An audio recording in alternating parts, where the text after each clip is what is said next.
Mayong buntag mga batig-batasan. So for today's video kay magpa-medical na punta. Sige na lang tagpa-medical ingani.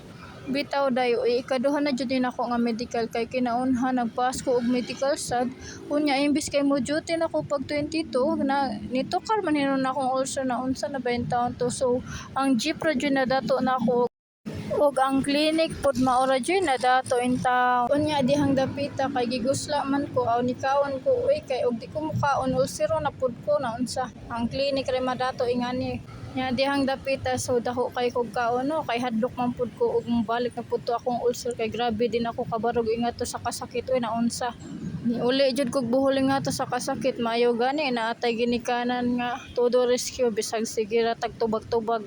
Unya balik ta sa atong pamedical o bitaw oy sige ra jud kog pamedical ingani ikaduha na ni nako nga company akong gi-applyan kay katong gipasan akong medical pag una dili man pwede mo extend sila padyutihon man jud ko ang og mo duty ko grabing sakita man nga to di ko kabarog bahala oro ito sila oy pugson to nako bahala dako jud ko gasto nga to nga medical kay nana ko uniform base og dili jud to para ako so unta kani nga medical unta para ako ana ni uy na unsa. Pero nakita man ninyo no nga coins na lang na akong kwarta ambot. Nya dihang dapita naglingkod-lingkod pa kos plaza diri kay apoy. Ora to babay.